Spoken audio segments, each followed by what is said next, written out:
Rajapeth police station हद्दीत रविवारी 30 November रोजी एक धक्कादायक घटना समोर आली आहे। निलिमा संजय खरपडे नामक महिला त्यांच्या गंगा ऑइल मिल जवळील घरात मृत अवस्थेत आढळल्यात। नातेवाईक व शेजाऱ्यांनी सकाळपासून महिला उठत नसल्याने घरात पाहिले असता मृतदेह आढळला। घटना उघडकीस येताच राजापेठ पोलीस स्टेशन तसेच वरिष्ठ अधिकाऱ्यांनी घटनास्थळी धाव घेतली। डीसीपी गणेश शिंदे आणि डीसीपी श्याम घुगे यांनी घटनास्थळी उपस्थित राहून तपासाची मोहीम घेतली। पोलिसांनी तात्काळ पंचनामा करून मृतदेह शवविच्छेदनासाठी पाठविला। या प्रकरणी सध्या भारतीय न्याय संहितेतील कलम 738-25 आणि 103(1) अंतर्गत गुन्हा दाखल करण्यात आला आहे। आरोपी अद्याप अज्ञात असल्याने पोलिसांकडून तपास अधिक गतीने सुरू असून अज्ञात व्यक्तीचा शोध घेण्यासाठी शर्थीचे प्रयत्न सुरू आहेत। तपासाबाबत बोलताना पोलीस उपायुक्त श्याम घुगे यांनी सांगितले की शवविच्छेदन प्रक्रिया पूर्ण झाली आहे। आरोपी अज्ञात असल्यामुळे थोडा वेळ लागू शकतो, परंतु आम्ही लवकरच या प्रकरणाचा उलगडा करू।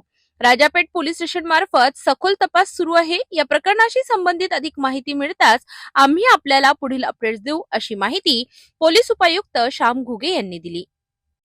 काल दिनांक 30 नोव्हेंबर 2025 रोजी सायंकाळी 7 वाजताच्या दरम्यान राजापेठ पोलीस स्टेशनला माहिती मिळाली की निलिमा संजय खरबडे राहणार Santajinagar Gurukripa colony Ganga oil mill जवळ अमरावती ह्या बेडवर मय स्थितीत आहेत आणि त्यांचा ब्लड निघालेला आहे। गळ्यावर वार असल्यासारखं निदर्शनास येते।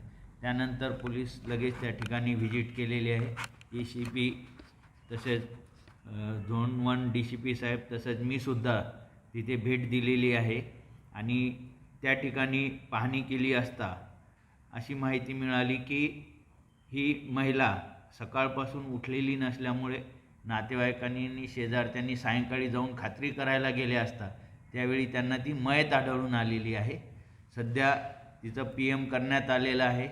राजापेठ पोलीस स्टेशनला 738/25 103(1) भारतीय न्याय संहितेखाली गुन्हा दाखल करण्यात आलेला आहे। तपास चालू आहे। यासोबत क्राईम ब्रँच आणि पोलीस स्टेशनचे PI उमेश मुंडे हे तपास करत आहेत। ज्या काही शक्यता आहेत, कारण आरोपी अज्ञात आहे आणि त्यामुळे ज्या ज्या शक्यता आहेत त्या सगळ्या शक्यतावर काम चालू आहे आणि लवकरच आरोपीला अटक केलं जाईल।